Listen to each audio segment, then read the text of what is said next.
Okay, countdown, 26.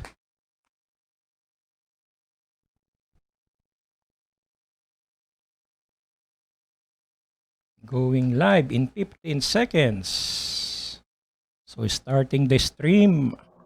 Taglish naman po tayo, no? Oh, Taglish lang. Okay, going live. 6, 5, 4, 3, 2, 1. Hello, what's up everyone? Good afternoon and welcome to Season 2. Oh, grabe, naka-Season 2 na tayo ng ating Wazzup Photography and Content Creators TV show natin. So for today, very exciting ang ating episode. So we will start yung basics ng promoting your page sa social media. So kung ikaw ay small business owner, YouTube, meron ka YouTube channel, vlogger ka, or kahit yung mga friends natin na mga photographers, mga videographers, gusto nyong i-promote yung social media channels nyo, saka yung mga portfolio page nyo. Okay? So while we are gathering yung mga viewers, so what we'll do, we will just show some video featuring Ces. Si Ces ang star na itong show na to tonight. So papakita natin yung video niya na kami yung nag-create at siya rin yung nag-voice over at siya rin yung pinaka nag-appear as a talent. Okay? So let's watch it.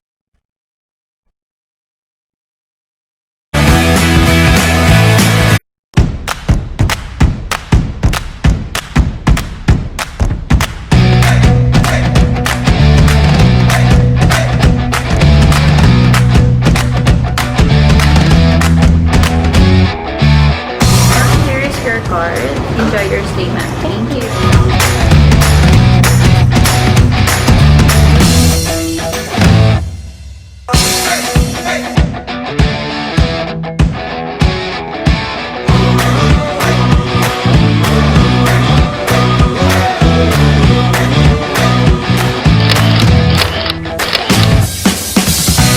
Red Doors properties are located near cafes, shopping centers, convenience stores, and restaurants that are accessible anywhere, anytime.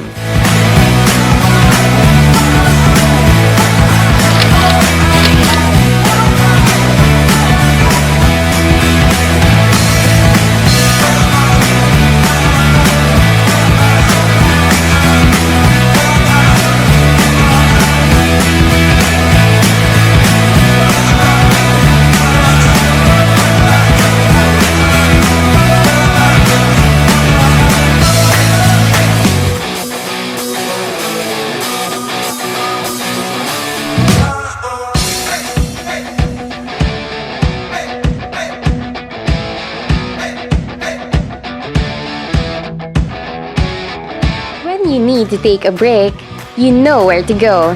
Visit Red Doors. Through the Red Doors app and website, customers gain access to affordable accommodations and flexible payment options.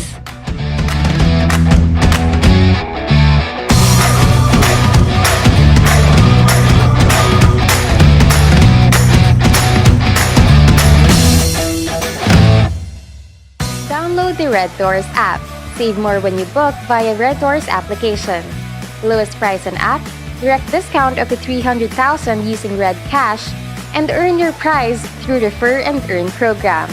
Red Doors is available on Google Play and the Apple App Store. Download now!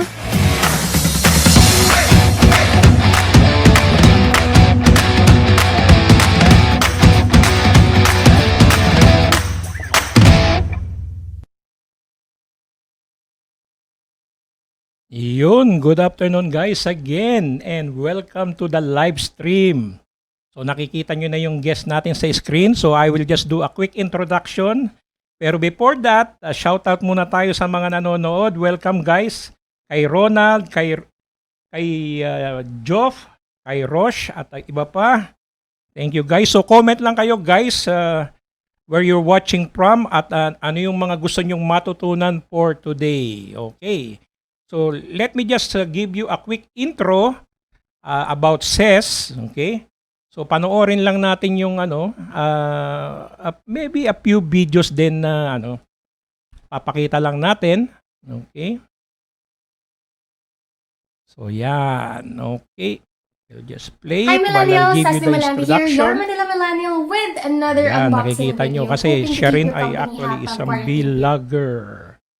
Okay, so just a quick sort of introduction about Ces.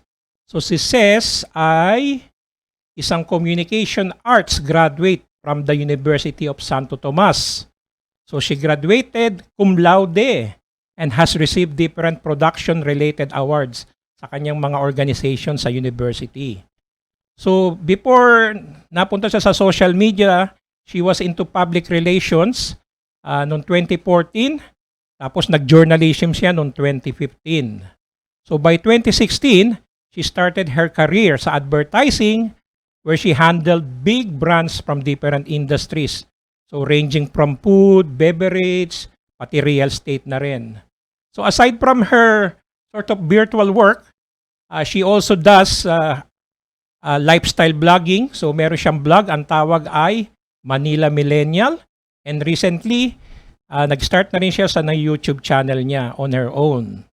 So para mapakita niya that there is a world para sa mga millennial beyond hashtags, likes, and selfies. Yan. Di ba napaka-interesting? Cum laude at hindi lang beauty, may talent pa rin. Okay? So without further ado, so let me introduce to you the beautiful and talented Miss Ces. Okay, Ces, just give us a quick Hello. intro. Good afternoon, everyone. Thank you so much for joining us. Alam kong medyo busy din kayo sa mga bahay niyo, ganyan. Pero thank you for taking time to watch the live stream here at Wazzup Photography. Yun, please do join us if you are a photographer or meron kayong gustong page na i-promote online, may it be business-related or blog, or if you want to promote your YouTube channel, kinig lang kayo because I have tips for every platform that you are on. Yun. My experience, by the way, is based on my 4 years working in advertising. I've also handled very big brands, one of which is favorite nga ni Sir Ted, but I'm not allowed to drop the brand name for now since I am giving this talk as Manila Millennial. Yan. So thank you so much, Sir Ted, for inviting me as well. Okay, thank you rin sa pagpaunlak. Isang karangalan ng WhatsApp photography to have a very knowledgeable guest like you. So shout out lang tayo sa ating mga friends. So nandito na ang ating mga friends sa vlogging industry rin. O si Miss Rosel. Hi Rosel. So ang ating mga Opo. photographer and videographer friends, sila Marco. Okay, hi to Dionel, Pinka. Okay, si Iris. Thank you for watching, okay? So, comment lang kayo guys kung ano yung mga expectations nyo rito at ano yung gusto nyo mga topic na ma-discuss. So, without any further ado, so umpisahan na natin ang presentation, okay? So, ito ang magiging topic natin for today is yung promoting your page on social media, okay? So, umpisahan na natin yung first slide. Okay? So, Miss Ces, go ahead. Sige po, let's start. So, ayun, kanina nga natanong ko kung kay Sir Ted, sino po ba yung mga nanonood ng live stream natin? So, it was mentioned nga na photographers, content creators, yun yung mga nanonood. And bakit ko natanong yon is because the first step actually in promoting whatever content you post on social media is to know your target audience first. So, una nga na question is, what is their gender? So, mas marami bang nanonood na guys or girls or yon? Kahit ano man yung gender identity nila. Next is, what is their age bracket? This is very important because there are times na nagpo-post tayo ng mga content that isn't really suitable for children, and may mga times naman na ang target talaga ng isang channel ay mga bata. That is why pages or platforms like YouTube now have options where where a creator has to tell, paano ba to? They have to indicate kung ang kanilang content is suitable for children before actually publishing a video. Next is, where are your target audience from? So, are they from the Philippines? So, if they're from the Philippines, or you, of course, pwede kang mag-Tagalog sa caption, di ba? If they're from other countries, of course, you have to adapt and use English as your language. The next question for this is, how do they speak? There are people who tend to shy away from pages that they think is parang hindi relatable for them. For example, if a page just posts formal captions, and content, minsan kung hindi ako mahilig sa ganong type of content, I would not like that page. So it's also important to know how your audience act, how they speak, para medyo relatable yung content for them. Next is, how do they use the platform? Do they use it for entertainment purposes para ma-adjust natin ang ating content to be more humorous or entertaining? Or do they use it to find out about the news or latest events? Yun, para makapag-adapt din tayo on what our target audience really wants to see on social media. Next is, when are they active on the platform? If you look at the right side of the screen, meron ako mga copy-paste dyan na screenshots from Twitter and Facebook. We actually have insights tab for these pages para po kung anong time and day active yung mga social media followers nyo online. So it's good to post these materials, your posts, sa time and day na active and online sila, so you can have more reach. Not doing so mean you'll have less reach and mas konti yung makakita ng and makaka-engage post nyo online. Okay, next question is, do they have a short or long attention span? So, as I've mentioned earlier, we have to adapt yung content natin. So, a long YouTube video, let's say 5 minutes or longer, may not be suitable for Facebook because ang average attention span ng people on Facebook is just nakakabigla to, 3 seconds lang. So within that 3 seconds, you have to make it sound like interesting na yung content mo for people to really watch your material. If you don't get their attention within that 3 seconds, magsaswipe lang sila sa kanilang newsfeed and your material will just be left there na hindi masyadong mapapanood. Yun.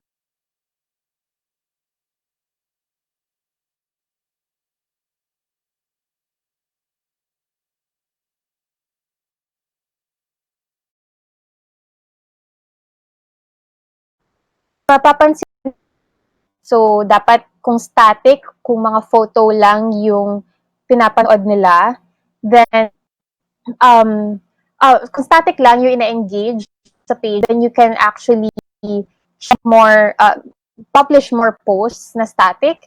If mas gusto nila yung video, you can explore ways on putting more videos on your channel or your page. Then the tier is to check your social media platforms insights or analytics tab to know your followers better. Yon. Syempre, change din as you gain more followers.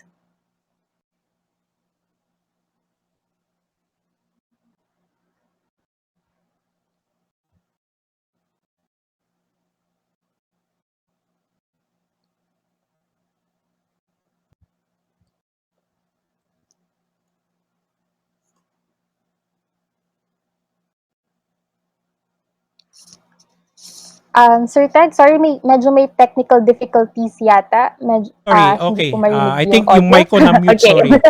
Okay, yeah. So, sinasabi natin na very important talaga yun to know your target audience. Yeah. Yes, Okay, so correct. Ces, back to you. Okay. So, next slide po tayo. Dito naman sa mga next slides natin, I will be sharing the basics po ng bawat platform. Para na din sa mga gusto na gumawa ng sarili nilang channel or sariling Facebook page. So, let's start with the YouTube channel. Here are tips on setting up a YouTube channel. So, let's check the first bullet. Ayan. Okay, so yon. First is to add links to your website, blog, or e-commerce site in the channel art and video descriptions. If you visit a YouTube channel, mapapansin nyo, di ba may channel art sa ng web page. So, dun sa upper right portion, there are actually icons you can to help your followers or subscribers be redirected to a different page. Why is it important to put that there? It's because you have to complete the user journey numbers nyo in order to a specific website or page na you want them to be in. So for example, ako, kunyari, nagsisell ako ng products. I want them to click on the link so they'll be redirected to a page where they can actually place orders. Yon. Next is complete your visuals. Don't forget to put a header or the channel art, a profile photo, and thumbnails for each video. Make sure that each of these images are enticing enough or interesting enough for people to really visit your page and click on your video. And of course, dapat consistent din po kasi maganda din na makakagay ng brand identity as we create these pages. Next bullet is to create a profile description with the correct keywords. Actually, there's no right or wrong keyword naman here. It's more of knowing what keywords yung hinahanap target audience nyo. So, for example, I'm going about toys.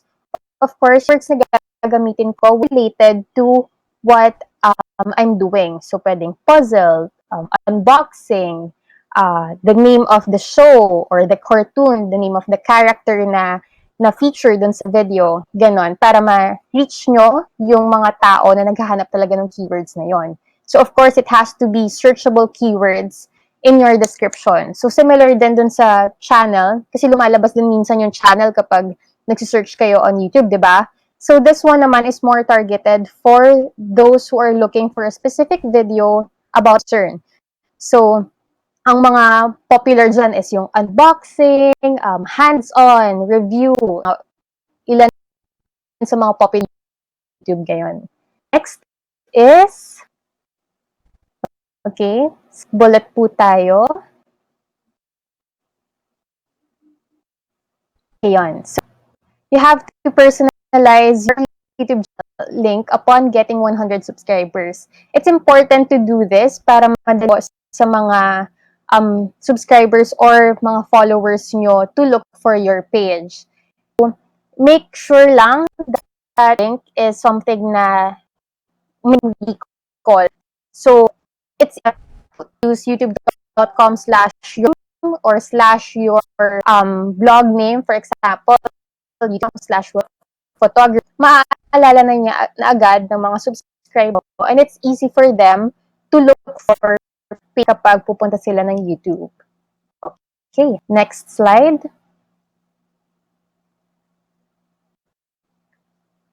Yan. Just to make video titles catchy and easy to search. Aside from yung keywords na madaling usually hinahanap ng mga, your titles should also sound catchy.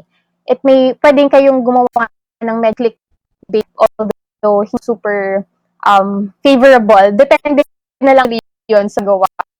Minsan, of course, yung mga naglalagay box. People know what's inside the box. So, people really end up clicking on the link to know yung list na yun because people are naturally curious, di ba? Next, add the proper tags to your videos.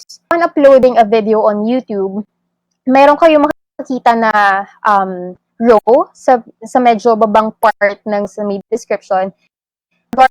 So, this is where you need to input yung keywords that people usually search. Next is include end cards in your videos or end cards. So for non-familiar cards, these are the small thumbnails that appear towards the end of videos ng mga YouTube creators. These small ones usually lead to a different video, different playlist, or a subscribe button. So a user, a subscriber sees that and mag-click sila sa link na yon, automatically be redirected to the video you want them led to. Minsan, pwedeng ginagawa ng YouTube creators is that link out their subscribers to a different YouTube creator to help that person grow his or her channel then. Sometimes, ang nakalink din doon is yung video ng brand na they collaborated with. It actually helps na complete yung user journey you want experience. Next is create playlists to bucket the theme videos. For those like me, na ako lifestyle blogger, content creator, so I'm now on YouTube, I tend to upload different of videos from time. I have tech posts. I have a series called Ces Place. I just upload toy related. So I use Play to bucket videos para hindi few consumer or sa subscriber na mapunta sa page nyo. Kasi parang minsan pumunta ka ng channel, ay ano ba to, gulo-gulo yung channel niya. Having playlists will help check kung ano talagang topic yung gusto nilang panoorin and the experience very seen with them. Next is, last na to actually, for the channel setup, do live streams if you're targeting to monitor page. I know you have specific numbers, di ba, to hit bago mo ma-monitor page mo. So a tip here, if you're aiming for that, is live streams on the platform. So, sure nagdagan yung watch or page. Yon. Okay, if you have recording sa YouTube channel, just leave sa live stream. I'm also reading your comments right now. Thank you so much for watching. O Ces, marami kang fans. So siguro Ayan. bumati ka muna. Okay, sige po. Okay, thank you so much kay Silvery. Ayan, nanonood. Hello of Iconic Manila. Also content creator. Miss Joanna Tells Beautiful. Oh, cute. Thank you so much. And Miss Pinka Rich. Ma'am says, so simple. Ay, yes po. Simple lang po tayo dahil nasa bahay lang po tayo ngayon. Thank you so much, guys, for watching. Meron Ronald Alan, Men Reyes, hello. And Miss Rosel Corred. Thank you for watching. O yun, hello rin ako kay Miss Arlene, ang isa sa idol kong photographer. Hello, Miss Arlene. Ayan, may bagong po, sir, si Boriel Darunda. Hello, welcome to our team. Oh, yun, si Ron, no? Nanonood din. Okay. So, we just finished yung part ng sa mga tips sa YouTube. So, actually, if you are not yet into YouTube, actually start. Kasi magandang channel or medium ang YouTube to promote your portfolio, your business, or even just for your personal expression. Okay.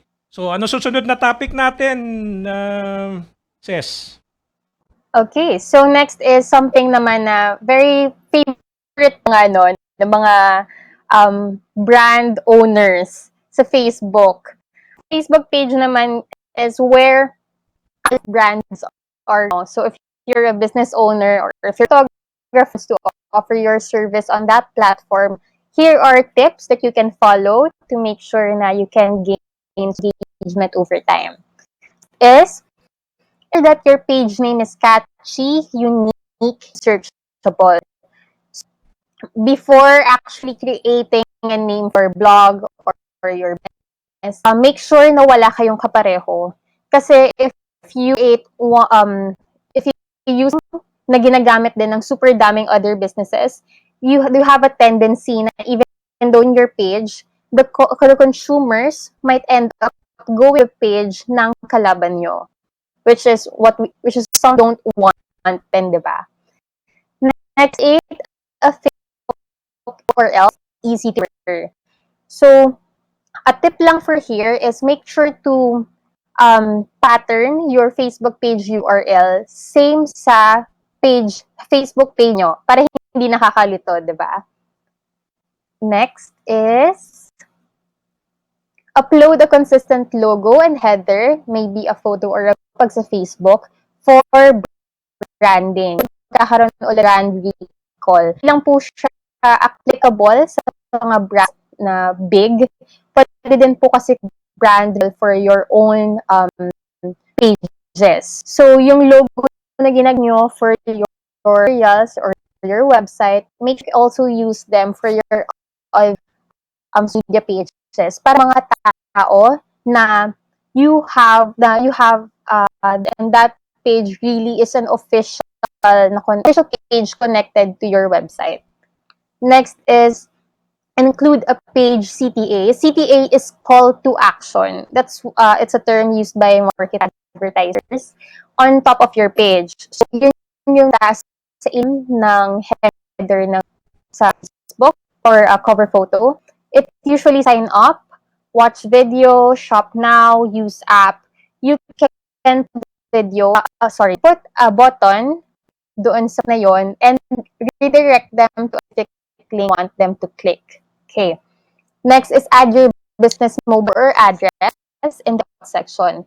This is very important if your business food related or it's something na it can be delivered to somewhere because ang mga tendency ngayon ng mga na bumibili online is to look for the location of the seller first para ma-ensure nila na hindi mahal pagpapadeliver via Grab or Angkas and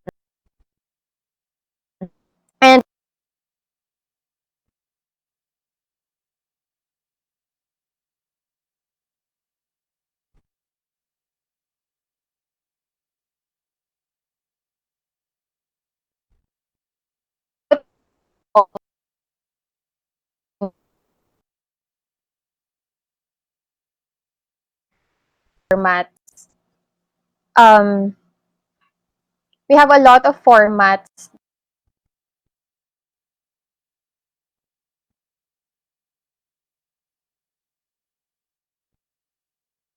Okay. Sorry, may technical difficulties. Hello, Okay. hello. Yep. So Ayan, medyo sorry, medyo napuputol ka nawala lang tayo. sa akin, Ses. Okay, ayan. Ayan. We Pero are ngayon back. okay na. Siguro, Okay, ah, apologies for the technical difficulties, guys. Okay. Yun. So, I was saying kanina is to use different post formats for Facebook because Facebook has different options. So, sa Facebook alone, you can publish a video, can be long form. You can post an image. You can post a carousel. A carousel is a set of different images which you can click. Pag na-click mo siya, ma-redirect ka to a different website or a different page. So, usually, depende yan sa objective nyo on what you want the users to do. So, may specific purposes yan. Sometimes people also use a canvas ad. A canvas ad naman is quite complicated nga lang. It's an ad na when you click it, it um, it goes to sa full screen ng mobile. Tapos, pwede mo na siyang scroll na parang seamless yung content na yon. Okay. Next is tag partners using the tag unpaid promotion or tag sponsor option. The tag unpaid promotion is actually a new option on Facebook. This is for brand collaborations na hindi kayo bayad. Kasi yung tag sponsor is for brands lang na binabayaran kayo di ba? So for tag unpaid promotion, it's similar to tag sponsor na you're given the opportunity to boost your post, but using tag unpaid promotion informs your followers that you are not paid that by brand and that you are just helping them out kasi small business usually yung gumagamit ng mga ganito. Next is to tag celebrities, KOLs meaning key opinion leaders, or individuals that you have featured on your page. This is good because there are fans ng celebrities who usually look for the tagged posts ng celebrities. So, kapag ginawa nyo yan, may tendency na a fan would end up in your page, so that's more reach for you.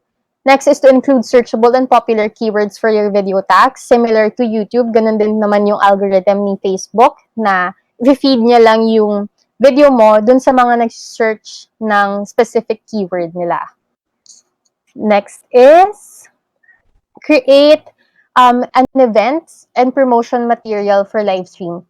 Events is the option na pwede kang gumawa na nakalagay kung saan yung location, ano yung event name, time it is going to go live. These are usually used for on-ground events. Pero if you're referring to videos, you can use what Wazzup Photography did then for the specific live stream. It's like a scheduled reminder for people. So when they click get reminder, magkakaroon sila ng reminder sa Facebook pages nila and they can tune in to the live stream na gusto nilang panoorin. Okay. Next is to promote your videos by launching a watch party or premiere. Facebook friends will be notified. A watch party is when you create series of videos. Parang pwede kang gumawa ng playlist eh. And you can invite people to tune in. But this is different from a premiere kasi when you when you use a premiere, it means you're airing a video na na-film mo na before, pero once you premiere it on Facebook, magpa-publish siya as a live video. So, makikita mo kung how many people are watching real time. This is a thing that you can use if your video is quite long. Okay. Lastly, for Facebook is to use the 20% text rule. Ito yung para sa mga tao na gusto mag-boost ng material on Facebook. This is actually a popular rule na if you're in the advertising or marketing industry. But for those who want to venture more into boosting their materials on Facebook, make sure na you only have 20% text on your image. So, if you're looking at one image, 100% yon, ang 20% sobrang liit lang. Ganun lang dapat kaliit yung text nyo in order Facebook to serve your ad to a wider audience. If not, may tendency pa si Facebook to reject your boosting. Yan. Okay. Okay. So natapos na natin yung Facebook saka yung YouTube. May question lang ako, Ces. Go po. Kung mag-uumpisa yung somebody magke-create siya ng content. So kailan bagay yung YouTube at kailan bagay yung Facebook? Okay. Usually tinatanong din po yan sa amin ng mga clients namin sa brands. So, again, we have to go back to the first question. We have to know our target audience. So, meron kasing specific demographics yan per platform. So, the teens or the Gen Z ay usually nasa YouTube now because they're usually looking for long-form content. However, those na medyo matanda na or ayun nga, nasa Facebook sila because it's easier and mas konti yung attention span. However, sa YouTube kasi, if you're aiming to create or tap into an audience na you want to, let's say, kind of create or entertain in a na ganung na long form, sa video tayo sa YouTube. If you want something na mabilisan, na in 3 seconds or 5 seconds, na bigay mo na yung na your message is already across, sa Facebook tayo. Ganun. Of course, if yung format din na gusto ng client nyo or you want for yourself is not applicable, kunyari, sa YouTube since hindi naman sila nag-image or static materials doon, you have to go to Facebook. Okay, thank you for that. So guys, kung meron kayong mga question, please comment lang kayo. So I think we have a question here. We have a question. Okay. Ipla-flash ko lang ha. A question from Jory. Okay, so from Jory Garbulo, hello. I know her. Hello, thank you so much for watching. Is it the same po if yung Facebook page promotes a YouTube channel, especially if name ng person yung pangalan ng brand? Is it the same po if yung FB page promotes a YouTube channel? Sorry, if you mean na same yung method in promoting the YouTube channel on Facebook, yeah, you can do that naman. Kasi if, kunyari, link lang yung gagamitin mo, you want people to really click on the YouTube link, you can share that link na lang and use a link post on Facebook para doon nila panoorin, doon mapunta yung views sa YouTube channel mo. Kasi if you upload a video separately on Facebook, of course, as a consumer or as a viewer, I won't go to your YouTube channel na kasi I can watch it already on the platform. But if you're referring to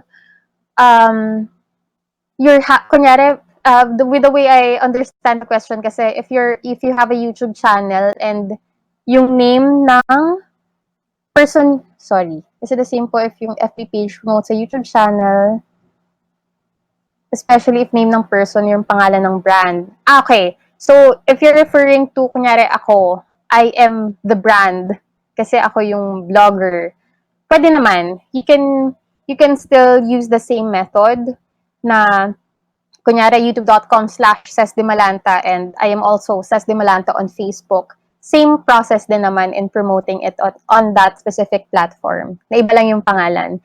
Just make sure na your name is, there's a recall sa name mo. Kasi kunyari, very common yung name and lang medyo mahihirapan yung subscribers or viewers mo to look for you on that platform. Tama ba yung pagkakaintindi ko? I think yeah, Ayan. yung parang ang branding niya is yung pangalan niya. For example, kung yung pangalan niya is like for example, ginawa niyang Miss Jory Flores, ano no. Ayun pa, yes daw ang kinonfirm ni Jory. Okay. Okay, yes. Okay. So, may meron pa tayo question isang din po si question. Miss Rosel. Sige, okay. sagutin muna natin 'to. Hindi ko ma-flash yung question ni Rosel, kaya ito muna ang inano ko. Sige po. So, do I need a computer sa live streaming? Ano yung input mo diyan? Oh, yes and no actually. Using a computer kasi is better if you want a setup like yung kay Sir Ted, which is magkaibang location ng mga tao and pwede kang mag-switch into a deck or back to video. You need a computer setup to do something like this live stream. However, if you want a simple live stream naman, similar to what people on Instagram do, kahit phone lang, pwede ka nang naka-selfie or yung sa may rear camera ng phone mo, you can go live na agad. Pero yun, wala ka nga lang ilalagay na intro and extra dun sa video mo. Yeah, I think we need another siguro isang episode tungkol sa live streaming. Because actually, Yes. ang daming options for live streaming. You can live stream using like yung iPhones and iPads and you can do so many things. You can do it on a correct. PC. Marami ka rin magagawa. So, okay. That's noted. I think siguro within 2 weeks, we'll create another program, another episode dedicated siya sa live streaming. Okay? So, we'll answer 2 more questions regarding sa YouTube sa saka Facebook. So, gusto mong sagutin yung question ni Miss Rosel? Wala Yes siya ro sa po, feed ko. ito. You can read it. Okay, so si Mr. Sel is saying, I have a question regarding the use of hashtags. May nakuusap akong influencer who mentioned na much better na wala ka masyadong hashtags na ginagamit sa posts mo. What's your view regarding use of hashtags? Okay, so sa hashtags po kasi, mas gamit kasi siya on Twitter and Instagram. On Instagram kasi, before, ang algorithm niya is if you use a lot of hashtags, marami pa talagang nag-search nung specific hashtags na yon. Kasi nung bago pa lang yung Instagram, there was a time na if you use the hashtag OOTD, there are people who actually look for content with that hashtag. So it's nice before na madami kang hashtags na ginagamit in order to gain more reach. However, ngayon, because Instagram already updated their algorithm and nag-feed na sila agad ng posts na they think you'll be interested to see or watch or follow, hindi na masyado nagagamit yung hashtags. Sa Facebook, on the other hand, best po na meron lang maximum of 3 hashtags. Yun yung best practice na meron na alam namin as of now, because hashtags don't really work that well on Facebook compared to how well it works on Twitter. Kasi on Twitter, if a hashtag is trending, sure ka na if you tweet hashtag, kunyari, hashtag WhatsUpPH and WhatsUpPH trended today, marami kang marireach na people who are reading about why that specific hashtag is trending. So yes, prefer nga po na kung gagamit ng maraming hashtag, dun lang po tayo sa Instagram. Hindi na siya masyado nag-work ngayon, pero personally, it's not an issue for me kasi hindi naman nakaka-affect din yun dun sa pinaka-quality. Except na lang siguro if the hashtags that you'll be using is like hashtag follow for follow, hashtag like for like, kasi it doesn't look like an organic reach or organic way to gain engagement. Okay. I hope I was able to answer your question po. On YouTube, by the way, hindi po masyado gumagamit ng hashtags kasi hindi naman nag-hashtag yung mga tao doon. But may feature na sila now na if you use a hashtag, it appears on top of your video title. Okay, so Ces, merong question si Silver. If you think you can answer it shortly, answer it. Okay. Pero kung medyo Sige po. mahaba yung explanation mo, we will defer it to the Q&A portion. Ano sa palagay mo? Alright. Quick lang po, pwede. Although, ang tanong kasi ni Silver is paano yung tamang way to boost on Facebook. So, this might actually require an entire live stream ulit, really dedicated to boosting your content on Facebook.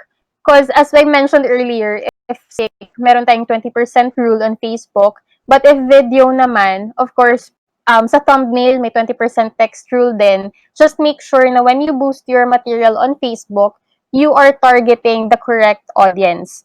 Targeting the correct audience, you can actually target kasi yung sa specific demographic, gender, age, and so on via the business manager, ads manager tool ng Facebook. Yun na yung pinaka-shortcut na masasabi ko. All the technical parts will need to be explained na medyo mas mahaba pa. Okay, actually, thank you very much sa very interactive ang ating mga audience today. So, merong question si Yes. Dionel saka si Jory. Okay. So, pero ipopostpone natin siya later at the later part of the show kasi marami pa tayong i-cover. Okay? Pero ang Okay. ganda nung Sige questions po. nila. So, eto, kailangan masagot natin to. Okay. Okay. So, sige anyway, po. shoutout nga guys to sa mga nanonood. Nandito si Dean, si Azrael, ang ating fellow vloggers, si Miss Nicole. Ayan, ang dami. So, si RB. Okay, what's up, Daddy? Pag nagla-livestream to, lagi kong nagbabati rito at laging sinashoutout din ako eh. So, guys, okay, we will proceed Thank to you the for next watching. topic. Okay. Okay. So, I don't know if how many people are into Twitter. So, eto yung Twitter actually, di ba? When it comes to engagement, actually sa Twitter, sa Pilipinas, isa sa pinakamataas itong platform na to eh. Okay? So, back to you, Ces. Sa Twitter naman tayo. Sige po. For those who are interested to venture out into Twitter, although meron nga kasing merong usually mga tao, pag iniisip kasi nila Twitter, ang iniisip nila, woke yung mga tao dito, or they prefer text, ganon, or witty materials. The answer is actually yes. People on Twitter really prefer following people with substance. So, dapat yung mga tweets doon really straight to the point.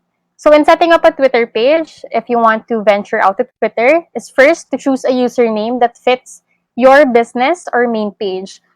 As much as possible, please do not create a Twitter handle na may mga madaming numbers. Kapag ginawa nyo kasi yon, there's a tendency that you would look like a bot. Yon. Next is, include a link to your blog or business page or channel in your description. Again, if your main business or your main platform naman isn't Twitter, you have to lead your followers to the page na you are most active in. Okay.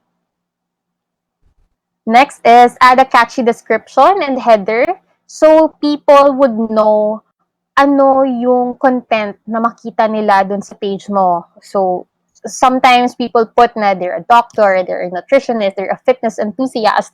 So, yung mga people with the same interest tend to follow them. Next is for a business use, stick to your niche and stay active. So, kung kunyari food ang business ko and I want to go on Twitter, of course, I wouldn't post about politics or any other topic or tech dahil food yung business. Kung food, maganda pong way dyan is to ensure na you're posting food photo, food materials, food tips. So, hindi lang puro benta yung laman or pagbebenta yung laman ng Twitter page nyo. Next is tweet at the right time and pin your tweets when necessary. You can pin your tweets similar to Facebook, diba? You can pin your tweets on Twitter. Sample is yung image on the right side of your screen. That's a pinned tweet. This is usually used for those na may call to action, like you can buy this material at blah blah blah website or these are the prices. Yun yung mga usually na pinipin ng mga tao. Sometimes they also put links to their FAQs or frequently asked questions. And yeah, you have to tweet at the right time when people are most active. Next is to ensure that your profile is on public. Kasi pag nag-private po tayo, yung mga nag-follow lang sa atin ang makakita ng tweets natin. Okay. Oh, by the way, if you have a private Twitter page and you use a lot of hashtags, wala pong effect yun. Kasi ang makakita lang po ng hashtags na, ng post na nilagyan nyo ng hashtag na yon is yung mga tao na nagpo-follow din sa inyo. So if you want to reach more people, go on public, use hashtags that are trending.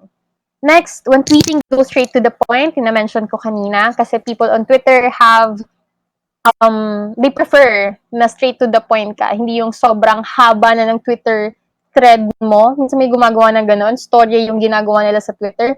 Pero yung main point ng post nila is found at the bottom pa. So, minsan nawawalan ng mga interest to continue reading. Next is use hashtags and trending keywords to make your posts visible to everyone. So, ito nga yung sabi ko kanina. This is usually used for trend jacking, but I will explain that later on kung ano yung trend jacking na yan and how it can page more visible and how you can reach more people. Next is to make threads so people can follow a developing story or collection of posts. This is for dun sa mga posts nyo na hindi talaga kasha sa isang tweet kasi limited lang yung characters, diba? So it's nice to make threads. For example, ako as a blogger, I cover events and sometimes the event is concert kunyari. I want to share that experience to my followers, so I create a thread. First post shows the first performer. Second post contains a snippet from the second performer and so on hanggang matapos yung concert. So when a Twitter user sees one of those posts, pag-click nila doon, lalabas lahat ng post nyo. So that's more reach for you. Next is to add images, GIFs, videos, or polls to your tweet when necessary. So a sample of Twitter poll is yung nasa right side ng screen nyo. So that's a nice way for you to know kung ano yung preference ng mga followers nyo. It's also good to note that using these materials, images, GIFs, and videos, may tendency kasi sa Twitter na isa-serve lang niya yung material nyo na yon dun sa mga tao who prefer seeing images, GIFs, and videos. Part na yan ng algorithm na Twitter na fini-feed yung mga may images lang sa mga tao who usually interact with Twitter posts, ganon. Lastly, next pala is to engage with people who might be interested in your product or page. So sa Twitter, since you can see nga yung mga tao na may who use a specific hashtag, it's good if you interact with them na parang, hey, you can check out this related story at blah, blah, blah, blah.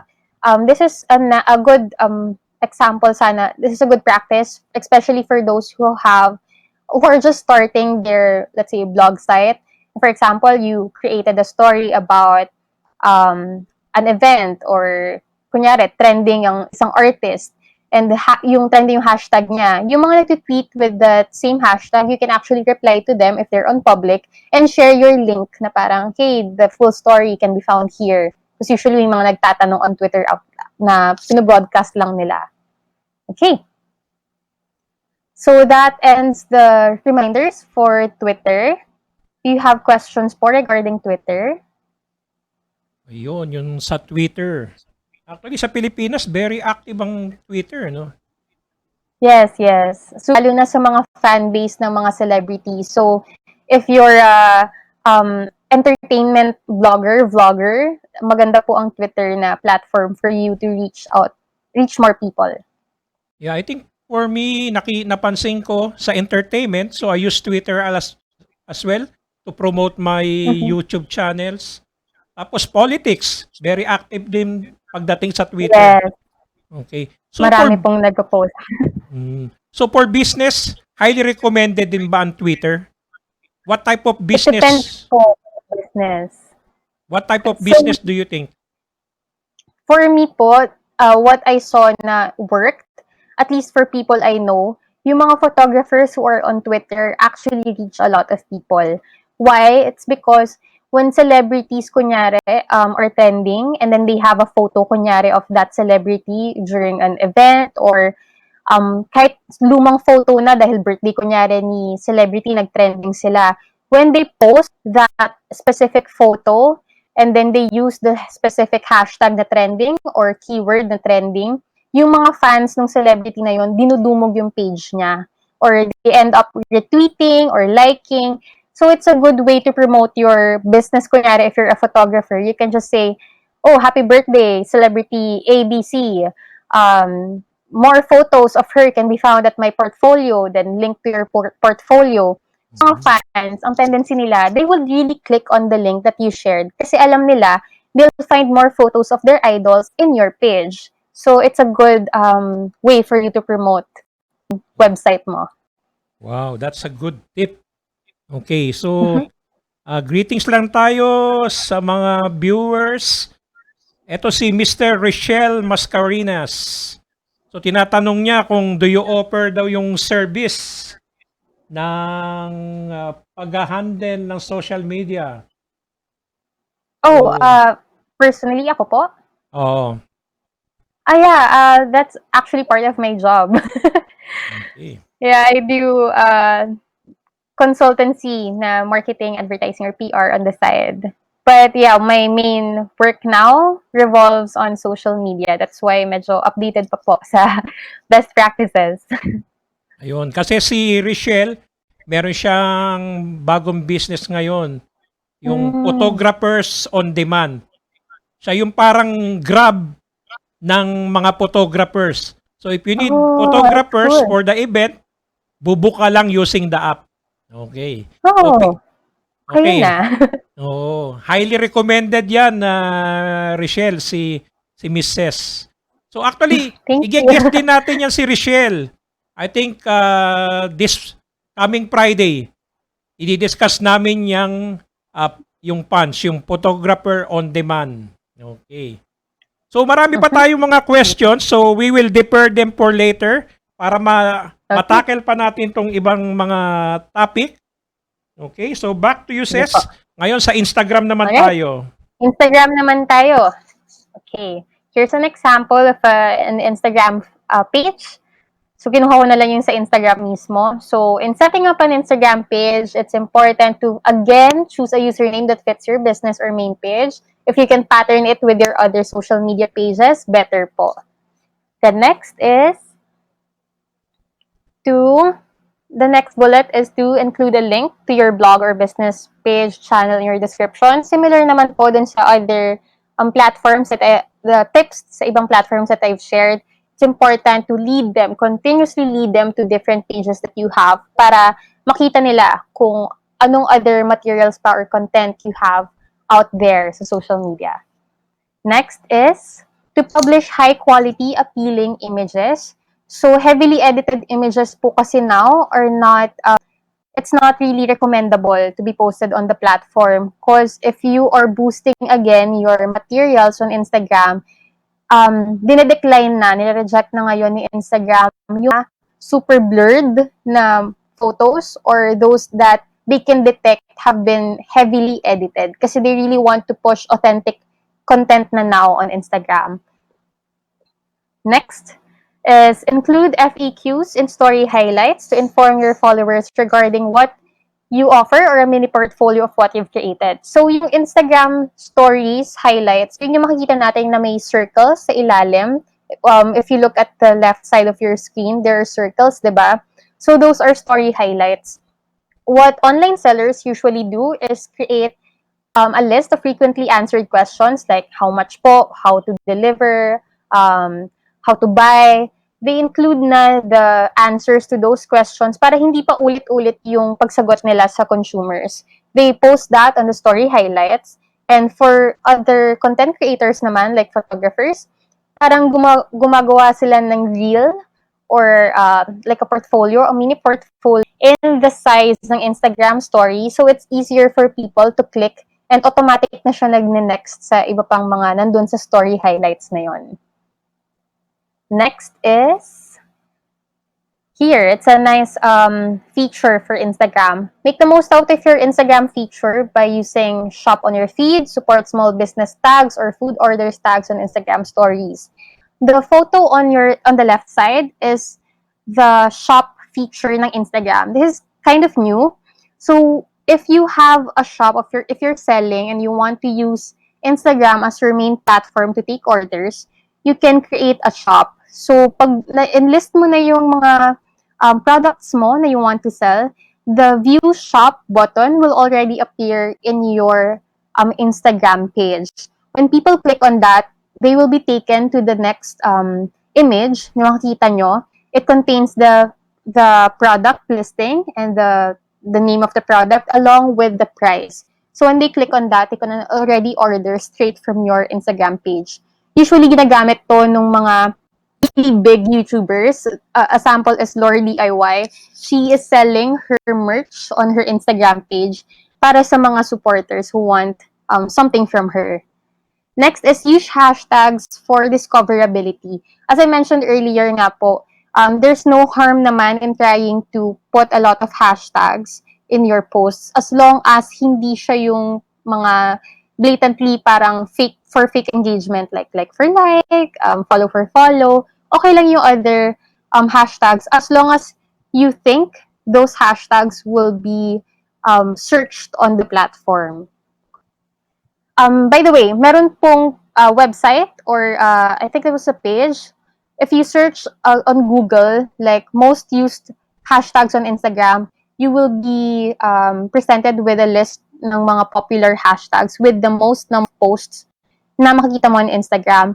You can already use that to pick which specific hashtags can work for your page. Kasi yung iba syempre about travel lang, iba about food lang. There are popular hashtags sa mga features na yon.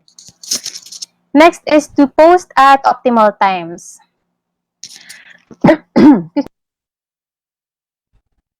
So, if you post at optimal times, this means you have to track what time nandun yung what time online yung post mo. Later on, I will show you the best time to post globally on Instagram. Next is engage with your viewers and people who share the same interest. So, always leave a comment kapag, kunyari, food blog din. Kunyari ako food blogger, kunyari ako. And pupunta ako sa food blog. I can engage with them na saying, oh, this is a nice page or this is a nice photo. If you engage with them, they have the tendency kasi to check your page, which might lead you to more followers or will lead you to have them engage then on your own page. Okay. Next is think outside the box. You don't need po to focus na yung sa isang box lang, sa isang material lang, nandun na lahat ng gusto mong ipakita. Sometimes you can explore by doing tiled posts. You can create a parang naka-landscape type of photo connected by 3 different posts on Instagram. Sometimes people go as far as 6 to 9 boxes to unleash their creative side on that platform. Parang ito yung way nila to maintain the look of their feed. Okay? So ito nga, as mentioned earlier, this is based on Sprout Social. It's a platform used by marketers who rely heavily on social media. So the best time to post according to them for Instagram, this is on a global scale ha, is on Wednesday and Friday at around 11 a.m. So towards lunch break. So, yan yung mga highest engagement. Makikita nyo naman na usually towards lunch break, nag-check yung mga tao. Probably because they'll be browsing while they're eating or while they're waiting for their food or while actually waiting for lunch break to start. Okay. Next po. We have questions muna before we proceed to this one. Yes. So actually, you can see the questions, Mrs. There are actually questions from Joanna, from Diori. Pero siguro, we will tackle them later. We'll proceed Okay. muna with Okay the po. other topics para ma-cover natin tong we're only actually angalahati pa lang tayo. Okay? I O will gusto try mo to gusto breathe mo na. mag-break? Okay lang po ito. Okay. So, meron na akong question sa'yo, Ses. Okay. So, when is Instagram the best platform to use? Anong mga type Okay. ng business? Anong type ng mga content creator where you should actually focus using Instagram? Okay, so sa Instagram kasi, people who use this are usually interested in fashion, lifestyle, and food, and travel. So actually, wala namang specific na market na parang nandun majority. Pero people who are on Instagram show the nice photos kasi. So actually, it's a nice platform then for photographers to use it as their portfolio. For the travel influencers or content creators, it's also nice kasi maganda yung photos from their travel. So it's also something na magagamit nila. As long as you have really nice photos, yun talaga yung pinaka-hatak ni Instagram. Although recently, they have been trying to venture into videos via their Instagram TV. Although personally, I haven't seen it taken off pa. So, it might need more time para medyo masaturate sa market natin. Okay, meron lang tayong isang IG-related question. So, tanong ni Diori, is it helpful if you buy Instagram followers to boost your following? Nako, no. It's a big no.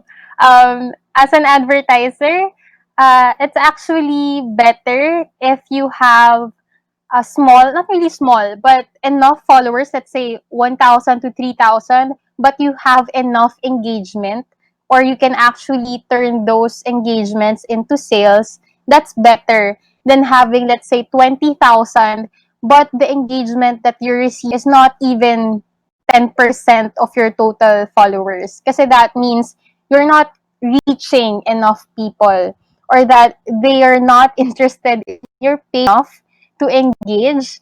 Maybe may ganito po kasi ako na na-notice ngayon. People who are doing giveaways, may tendency yung followers to follow them purely for the giveaway and not because of the content that they put out. That is the downside of having parang relying dun sa followers from giveaways. The same thing goes for people who buy followers, because there's a tendency na yung mga follower na binili mo are not real people, but they might be bots, random people na hindi naman talaga nagbubukas ng Instagram page. So, yun. Better po na wag tayo bumili ng followers kasi pang vanity metrics lang talaga yon. That would make your page look medyo hindi naman really fake, but parang hindi ka panipaniwala because you have this much followers but no one's engaging on your posts. Medyo tagilid po 'yun kapag you're aiming then for brand collabs. So hindi natin sasagutin yung question ni Joanna na kung saan nakakabili ng followers. But Naku thanks po, for asking. Hindi ko rin alam. Pero not advisable. marami po. I know where, but Oo, I not will not advisable. recommend po. Sayang po ang pera nyo. Okay, yeah. Okay, so let's proceed to the next topic. Okay. So, this one naman po is more generic na, medyo all-encompassing na to sa mga pages. So, how can you gain organic followers or subscribers? First is to create authentic, meaningful content. Not just authentic and meaningful, dapat it ties back to you. If you are promoting yourself as the brand or a content creator, of course, what you post has to circle back sa'yo na it's something you believe in. Hindi po usually pinapansin na ngayon yung mga creators na kunyari, post about a brand of canned goods and later on you'll find out na hindi pala sila kumakain ng canned goods. So that is a huge blow sa'yo as a creator. Next is engage. People get drawn to pages where their presence is acknowledged. So, as much as possible po, if you have time, thank your followers, engage with them, reply to them, para alam naman nila na you are grateful for their presence sa page nyo. And that would actually encourage them to engage more sa mga next nyo pa na mga posts. Next is to always include a call to action in your post caption. So what do you want them to do? Do you want them to click like? Do you want them to visit a specific web page to place orders or so on? Yon. Next is to innovate to attract more users. How to innovate? If you're asking how to innovate is to play around with the content that you post. Hindi porket nagwo-work yung image, isang image lang kunyari. If that's one of your best performing posts, hindi pwede na dun lang kayo forever. You have to continuously adapt to the changes. Like now, sa Instagram, meron na din siyang Instagram TV. So, you can put your content from YouTube, change it to something more bite-sized and put it on Instagram TV para kahit hindi kayo fina-follow nung mga subscribers nyo from YouTube, those from Instagram can still appreciate the video that you make. Next is use hashtags and tags that would likely be searched on the platform. So yun, medyo paulit-ulit siya kanina na-mention ko na din. Dun lang pong mga hashtags na searchable on the platform. Next. So we're down to our last 4 tips for growing your followers and subscribers. This is a new trend na we're noticing now, is to share your posts in Facebook groups. During quarantine season, napakarami pong Facebook groups bigla ang nagsilabasan ng social media, and it has shown a lot of promising engagement from people. So if you go on Facebook groups and you recommend something from your website or your business, it actually tends to be noticed more versus than just posting it kunyari on your page na kunyari hindi pa kayo maraming followers. You can actually bring people from Facebook groups to follow you on your Facebook pages. Next. Facilitate giveaways from time to time, but again, be careful po in joining or doing giveaways. Kasi of course, we don't want people to just follow you because of your giveaways. You want to attract people who are actually interested in your business or your content. So, yung giveaways po should always be in line with what you are really posting. So, if lifestyle ako na blogger, I would only do giveaways related to lifestyle, or since I have tech, I would do tech giveaways and so on. Dapat laging in Next is go beyond social media. Going beyond social media means You can promote your pages even outside Facebook, Instagram, YouTube, and Twitter. You can use your email signatures to link people to your social media pages. You can also use newsletters or forums. You can use your links para ma-promote yung self nyo kahit nagre-reply lang kayo randomly to people. You can put, kunyari, regards, says, and then facebook.com/Manila Millennial. That's what I do on my email. Okay. Lastly is trend jacking. So, na-mention ko po ito kanina na yung next topic natin. Pero, later on ko siya i-discuss. I'll have to leave you with a tip first, which is don't be afraid to experiment because social media use is constantly evolving and we all need to keep up and adapt. So if may new social media platform, don't be afraid to venture out as long as your privacy is not at stake. Okay. So, ito na po yung Okay. trend jacking na sinasabi ko. But before that, you have any questions? So, nabanggit mo lang kanina yung sa content, no? Kasi merong question dito si Joanna, yung what not to post in social media. Okay. So, simple naman po. If you're a business, if it's not related to your business, don't post it on social media. If you're a content creator and what you wanted to post kunyari is not in line with your brand persona or what you believe in, don't post it. If you're a food blog or food vlogger, and then someone asks you to post about politics, kunyari, it's a matter of being authentic na lang. Food ka tapos bigla kang pupunta sa ibang topic, medyo hindi po siya magka-connect. And lastly, if you see something, kunyari, na hindi dapat talaga pinopost, like private things, personal things that you are not comfortable sharing with your audience, it's not, you can post it on your personal page, just not on your public profile, siguro. Oh, and lastly, make sure what you post on social media is in line with or tama sa target audience mo. Kasi baka po meron tayong mga pinopost na isn't for children, pero merong mga nagpo-follow sa inyo na kids, is a no-no. Although Facebook has a rule naman na kids lower than 13 years old cannot create a Facebook page. Pero kung yung mga ginagawa po ay, or post na gusto nyo ilabas ay mga pang 18 years old and above, yon, please do note na lang who are the people who are following you. Yeah, actually si YouTube nga just like a few weeks nagigpit sila yung merong question, is your content Yes, suitable for children? Okay. So correct. guys, Then they don't yeah, feed na your materials to them. yeah, we have to be aware kung ano yung mga rules ng mga platforms na ginagamit natin. Okay. So shout out lang, good afternoon Mr. Conrad Gadi is watching from Pampanga, ang aking writer. Kamusta na Mr. Conrad? Okay, so thank you do sa mga nanonood. Ikaw sis, may Yes. mga bumabati sa'yo. Yes, hello to Miss Cristel Yamzon Oliva. Isa po siya sa mga super active sobra sa page ko. Thank you so much for watching. Ayan, please follow Wazzup Photography then for your daily photography needs. Very interactive ang ating mga audience today. Sige, Correct. ipapark natin yung questions nyo at sasagutin natin yan.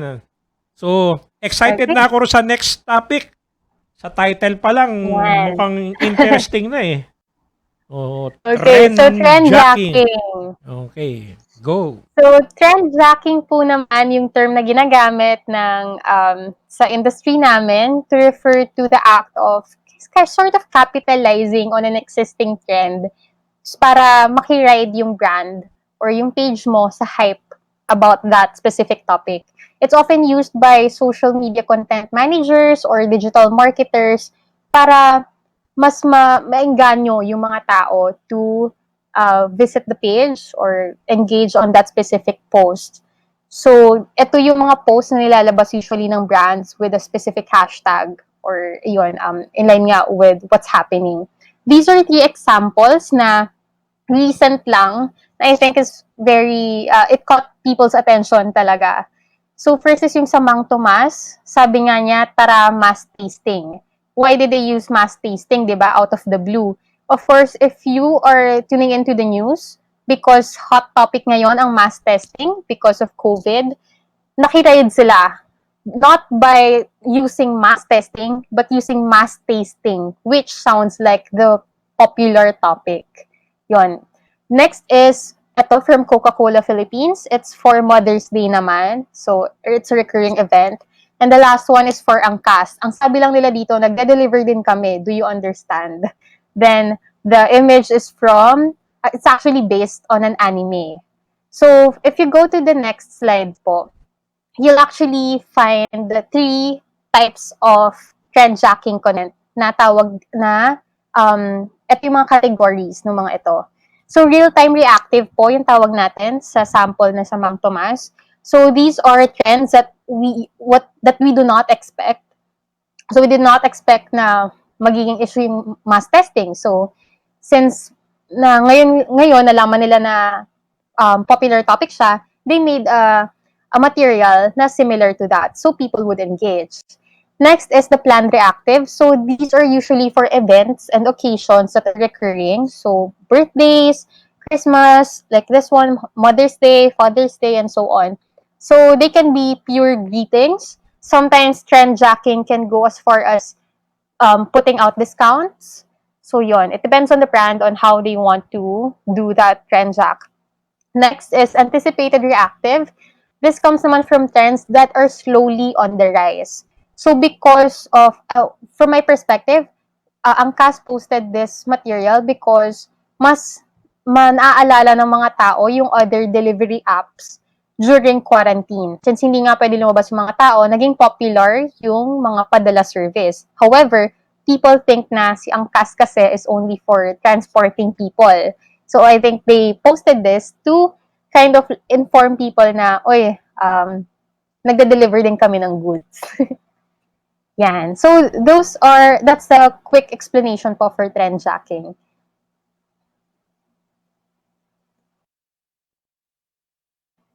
Okay.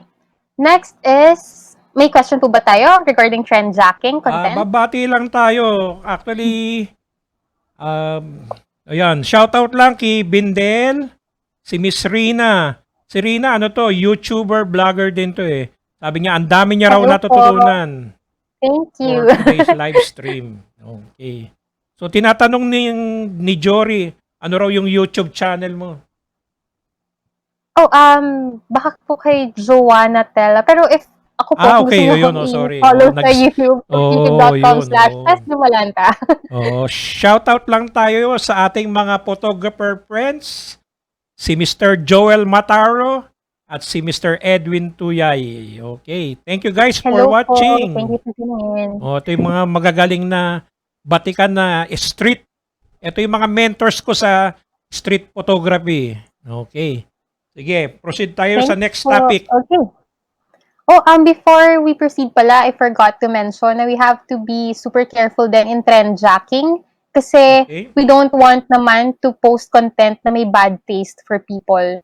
So, kunyari yung occasion is, let's say, Labor Day, but let's say you're working for a brand na may issues on labor, kunyari, it's not a good practice to latch on events na alam nyo medyo may negative side kayo. Or if kunyari, COVID, pero ang pinopromote nyo is a business not related to health, medyo it's a no-no po. Lalo na kunyari junk food, ganun. Tapos biglang you're riding on a trend about health, medyo hindi po connect. Kailangan laging in line and done in good faith. Okay. So, dapat sensitive din tayo sa mga ganitong topic. Okay. Balik tayo sa algorithm. Ito, bibilisan ko lang po because algorithm can be quite technical. So, ito lang yung basics na I can share. So, algorithm refers to how platforms determine which of the available posts are ideal to display on a user's news feed. So, ito po ay based on how likely a user may interact with similar posts in the past and which ones may provide more meaningful interactions. So, kapag ako sa feed ko, hindi ako bibigyan ni Facebook ng something related to, for example, swimming, kasi hindi naman ako mahilig sa swimming. Parang ganon. It will only serve posts maybe about lifestyle, food, materials, or posts that I have interacted with in the past. Okay, so next po, these are just quick tips on the current algorithm per platform. But again, if you want more details about this, it would require another session with Sir Ted. So ito, the image is from Hootsuite. It's another platform that you can check if you want to learn more about social media. So the 2020 Facebook algorithm depends on who a user typically interacts with, the type of media in the post. So if mahilig kayo manood ng videos, video lang yung karamihan na makikita nyo. If mahilig kayo mag-click ng link, it's usually links that would appear in your feed, image, and so on. Next is the popularity of the post. So if you're interested in videos, what usually gets included in your news feed is yung popular videos on that platform. So that's for Facebook. Next is, so let's go to Instagram. There are 3 ranking signals naman on Instagram. So first is your interaction history. Mahilig talaga yung platforms to feed only posts that you are interested in. Next is the interest, and then third is the timeliness. So comments, likes, reshares, and views highly affect if your material will be served to a larger audience. So it's important, kaya na-mention ko din po kanina na it's better po to have followers who engage with your posts and not just follow you for other reasons. Yun. Next po is for Twitter. There are 2 timelines po on Twitter. So, yung isa affected by algorithm, the next is hindi. The first is yung latest tweets. Latest tweets are in a chronological order. So, you'll see them according to the latest tweet to the oldest ones. However, there's another type of feed kasi yung top tweets. This is usually the default na nakikita natin. So, for example, sometimes may mga friends ako na nagugulat, bakit may mga posts from days ago na lumalabas sa feed nila without it being retweeted. Dahil lang may nag-like na fina-follow nila, it appears on their feed. So, may 4 ranking signals naman po when it comes to Twitter. So, first is the time of posting. Next is the relevance. Third is engagement. And fourth is the type of media. So, all these depend on your interest as well. So, sino ba yung mga nare-replyan nyo? Ano ba yung mga view nyo? Ano yung tweets na kiniklik nyo to expand or to read? So, si Twitter really studies a viewers' behavior, users' behavior, same as other platforms po. Next is YouTube algorithm naman tayo. There are 5 naman rankings for YouTube. First is the watch time, how long usually yung mga videos na pinapanood nyo. Second is searchability of your video. That's why it's important to use tags and keywords that can be searched. Third is the number of views, if it's popular. Fourth are the number of subscribers. And fifth is the relevance. So if pasok kayo dun sa 5 ranking signals na yan, usually lumalabas yung videos nyo sa recommended videos. So if here in my example, sa left side ng screen, you'll see na ang nire-recommend nila sa akin are related to Drag Race because I have been watching videos of RuPaul's Drag Race on YouTube. So, puro ganon. And the lo-fi hip-hop beats to study too because I usually play that in the background. So, it keeps on feeding new content regarding these topics every time I open YouTube. Okay. So, this is actually my last slide just to sum up everything and to leave you with reminders. It's first to boost your post and target with the correct audience. Limit it as much as you want based on gender, location, age, and so on. Next is to cross-post your materials to other creators who post about the same topics if you want. You can ask other content creators to share your content, and you can also do the same for them. So their followers will end up following you, and your followers will end up following them. and also cross-post on your own pages then. Don't let a YouTube material stay on YouTube if you want more views. You can create a mini or bite-sized version of that and post it on Instagram, Facebook, and or on Twitter if you want, and lead them back to the YouTube that you have. Next is be active on different platforms but adjust your materials based on best practices and formats. So yun nga, yun na-mention ko po kanina. When promoting a new content, kunyari on your blog, you can post a photo on Instagram and lead them to your blog, or you can post a snippet of a video on your Instagram stories or Twitter or Facebook.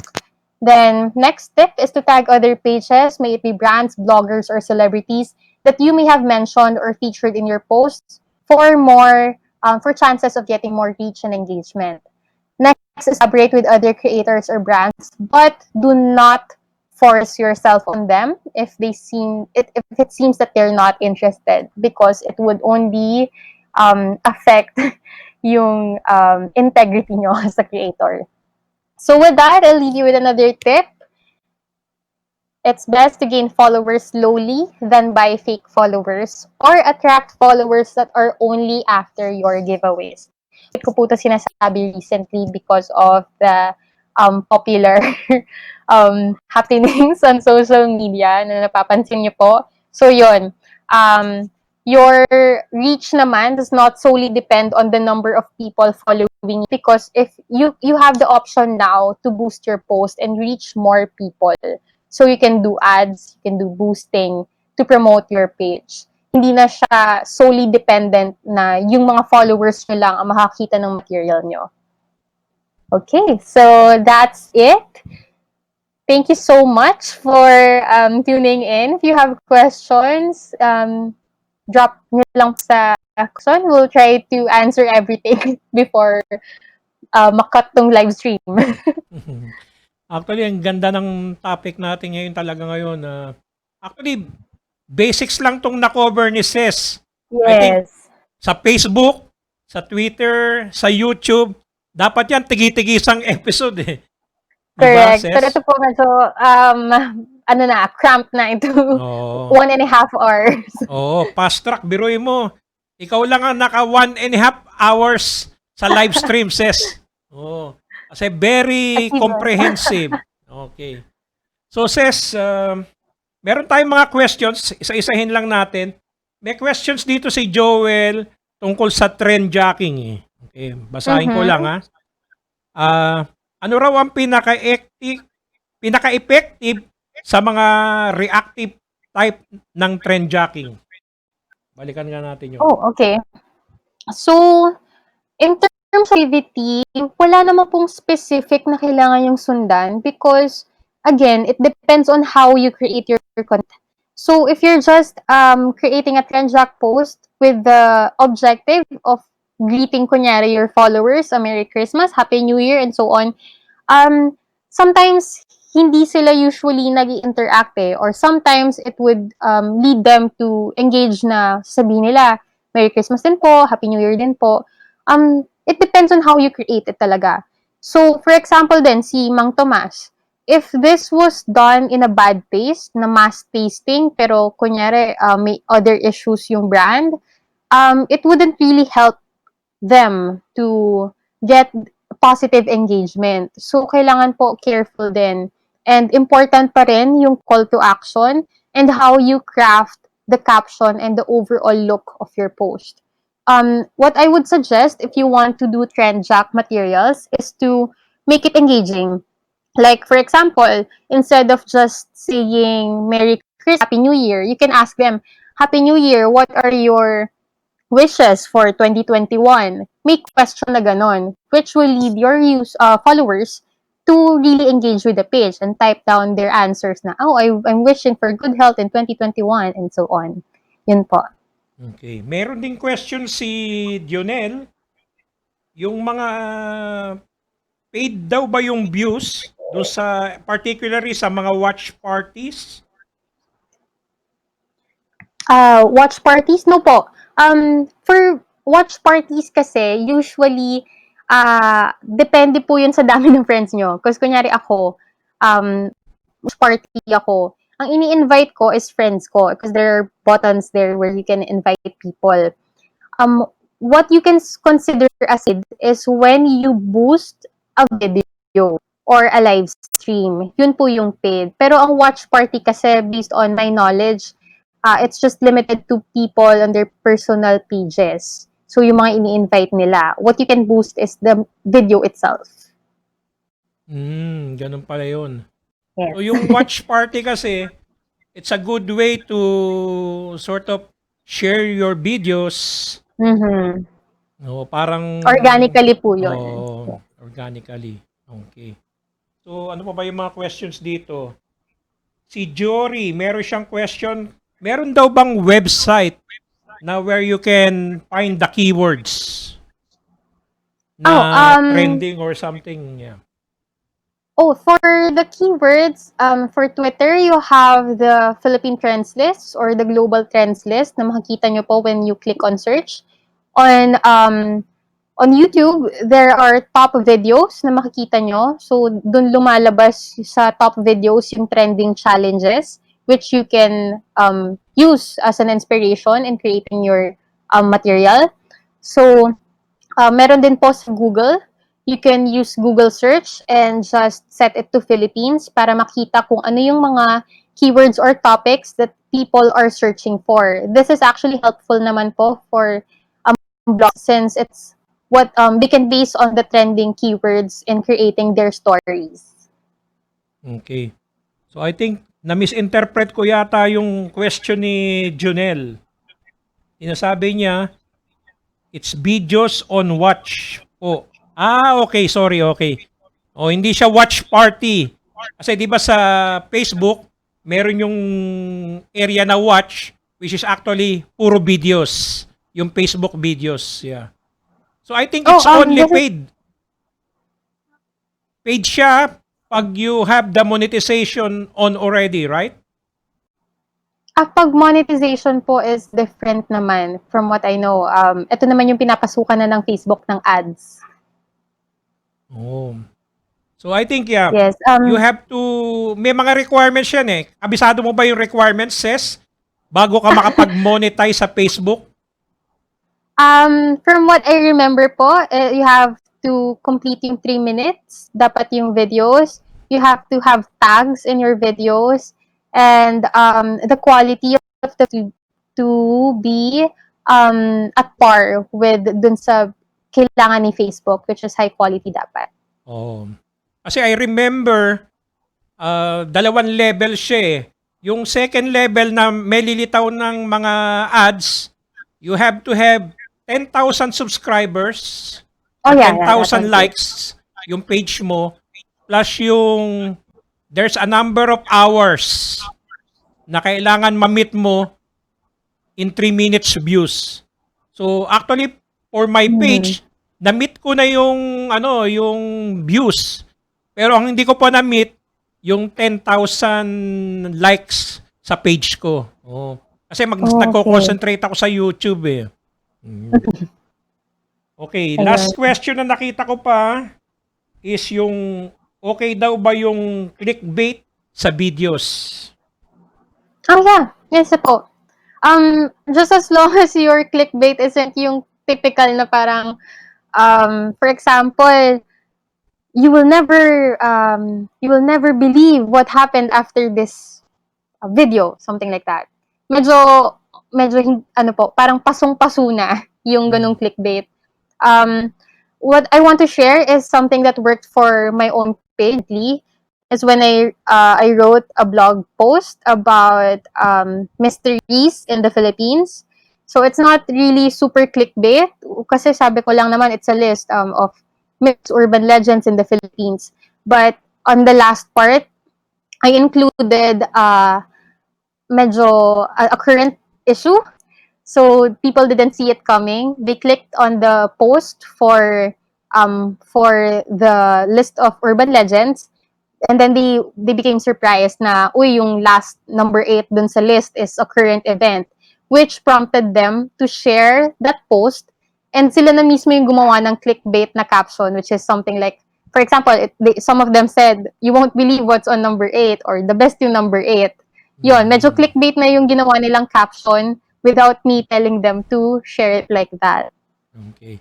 Yeah, especially for entertainment, very effective yung clickbait. Oo. Mhm. Yes, Basta ang correct. So for si celebrity po, kunyari sasabihin lang na um kunyari na ospital, people would end up being worried pero na ospital lang pala dahil nadapa, ganun. It's very clickbait. saka yung mga sa lab teams, kung umami na Yes, sila, yung mga ganyan. Okay. correct.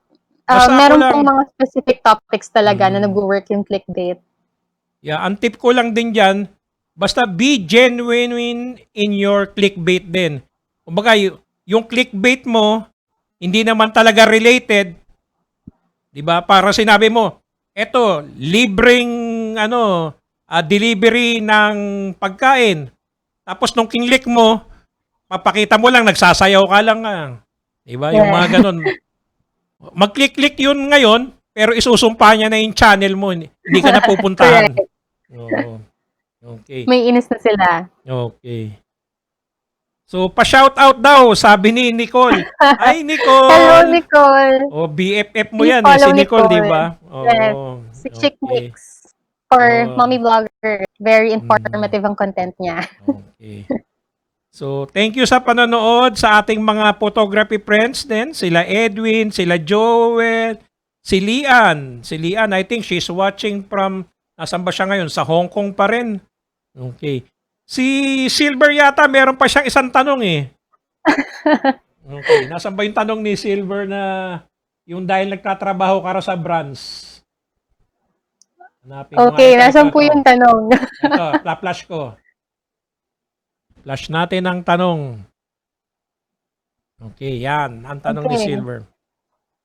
Okay, so since you work for brand side often, what can you say about fake engagements like yung walang sense yung mga comments sa post? Oh, okay. So, medyo similar po nga with what I mentioned earlier. It's better to have followers na are active and or in line with parang dapat what do you call this? At par yung number of followers mo with the engagement that you're getting. Although ang algorithm nga ni Instagram is usually hindi na masyado nafi-feed sa mga sa feed yung mga super daming followers. Bumabagsak talaga yung engagement usually when they reach 10,000 plus. But it's important po talaga na quality yung engagement na makukuha nyo, especially if you're promoting a brand on your page.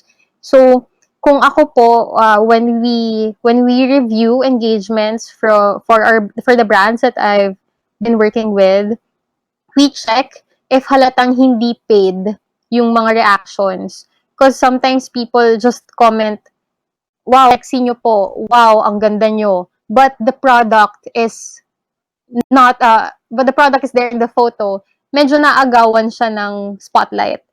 When your role is really to promote a specific brand, better talaga na may sense yung mga engagements. Although, minsan naman kasi, totoo naman yung engagement, it just so happens that they prefer commenting on something else rather than the product that you are endorsing. Yun. Pero yun, as much as possible po, no talaga to fake. Anything fake. Fake followers, fake engagement. Yun. Dapat po authentic lang din. Oh, authentic naman nung sinabi nilang maganda ka at simple ka today. Hindi po yan paid. Okay, no. Muntik na magtampo si Silver na hindi natin sinagot yung sagot niya. Sabi niya, Nicole Paler, waiting pa ako sa sagot. Char. Natawa Ayan tuloy po. si Nicole. Okay. Siyempre, sasagutin natin yan. O, guys, sino pa yung... May mag-shoutout lang din po ako. O, sige, My go. mom is watching. Hello, Hello Mami. to my mom and my dad. They're watching from a different room. Okay. Ang layo, no? Yun ang bagong trend ngayon, eh. Kahit yung mga Yes. anak ko, pag nagme-message na lang or nag-PPM. Uso nga ngayon, Yes. naka-Discord. Naka-Discord na ba si Correct. Mami? Naka-phone po, nasa baba. Okay. May Oh, Dimalanta po. And my dad is doing his duty pa kasi. okay. Frontliner duties. Okay. Regards po kay Mommy and Daddy. Okay, guys. So, sino pa yung merong question na hindi namin nasagot? I think as far as I know, meron pa. Okay. Last question. Kung meron pa, I think nasagot na natin. Maliban lang kung meron tayong na-miss. Ayun, shoutout lang tayo kay Lim Lim Lim. Hello po. Oh, Thank you for watching. ayan, si Miss Josie Lay. Hello, good evening din. Okay. So, I think, thank you very much guys do sa mga nanood. I hope na marami kayong natutunan. Actually, record-breaking tayo. We are already 1 hour, 40 minutes. Okay. Okay, I so hope nakatulong po. sige, the floor is with you. Okay, so before I go po, thank you so much ulit for everyone who joined us tonight. Tonight na. Ay, hindi pa. Oh, tama. 6:40 na pala. So yeah, thank you so much for joining us. If you have questions about your page, or if you think I can help you with anything na related to social media po, just send me a message via facebook.com/hellosays. That's my personal page. But if you want to see then my posts on my blog and on my YouTube channel, please do follow me on Facebook. That's facebook.com/Manila Millennial.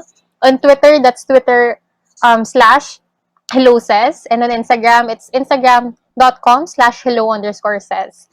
Then Facebook, we have din po for Manila Millennial, facebook.com/Manila Millennial and www.manilamillennial.com.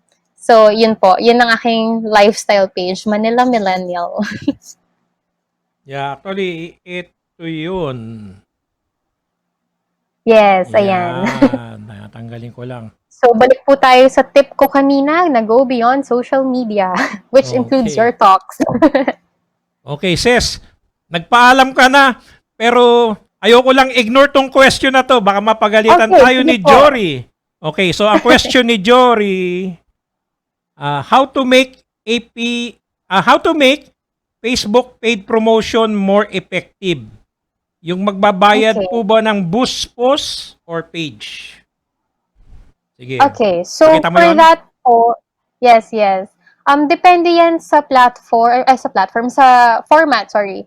So, sa format na gagamitin mo on Facebook, so medyo may mga technical parts din po yung boosting, similar to the 20% text rule. If you're on videos, ito lang basic tips ha, kasi medyo mahaba po. So, sa videos, make sure na you can get the user's attention within 3 seconds. If not, at least get the message across within that 3 seconds. That's for videos. When the use of images naman, make sure lang na 20% text, clear yung image, and that the image is thumb stopping. So, yung tipong mapapatigil yung user sa feed niya and tititigan talaga yung post mo. Caption always has to have a call to action, and it has to be super straight to the point on what you want, the message na you want to get across. Or if you want them to buy bad, or you selling something, you can also use the formats ng ads where there is an automatic button na nakasama, like sign up, watch now, or buy now, or get message, para yung objective nyo for the ad can be met by that boosting. Also, make sure na the targeting is in line with who you want to really target. So, based on gender, on the age, location, and you can also adjust the money you want to spend on a post. May nilalagay naman si Facebook na estimated reach for every amount na ilalagay nyo. I think ang lowest na now is nasa 50-55 pesos. Yun. So actually, very big topic talaga yung paid Yes. post no? Kasi Yes you po, can 'cause, spend money, pero walang yes, for that benefits. one, ads manager na kasi yung gamit, which is a different thing na naman. Mm. Okay, guys. So, thank you very much, Mrs. for this really, really informative session. Okay, ang dami naming natutunan. Ipra-practice ko lahat yan. At ang ating mga viewers, tuwan-tuwa rin sila. Ang daming mga gandang comments na marami silang natutunan. Okay? Thank you so much. I hope So, na madami kayo natutunan. yeah. Okay. So with that, thank you very much to all the viewers. So ito yung mga humabol, si Ellie, si Edsel, si Miss Karen. Thank you for Hello watching. po. So after this naman, this is still available kasi ano naman to, recorded and you can watch it anytime at balik-balikan yung mga important points. Okay? So thank you very much guys for watching. Thank you Miss Ces and see you in the next episode. Okay? So next Thank you. episode Thank you natin, Monday. Actually, very interesting yung next topic namin, Ces. So there will be a live video editing ng isang music video. So panoorin nyo, that's good. yeah, paano mag-edit ng music video live. Tapos, ipi-feature din natin yung artist. She will sing the songs live at pwede ring mag-request. Kasi medyo mahaba to eh. Parang ang estimated namin 24 hours video editing challenge. Wag naman sana. Kahit mga 6 hours lang okay na. Okay. So we will be featuring Ellie with the music of Miss Jazz. Okay? Thank you everyone for watching. So yung mga humabol, Thank si you. Jay, bye-bye. I will leave you Bye po. with this video na ginawa namin with Miss Ces. See you Bye. in the next episode.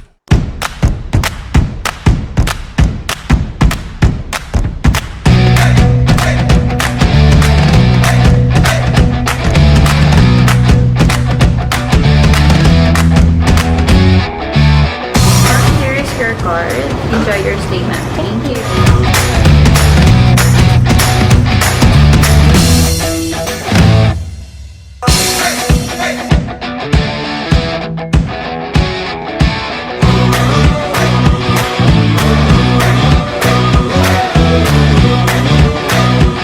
Bye, guys! Red Doors properties are located near cafes, shopping centers,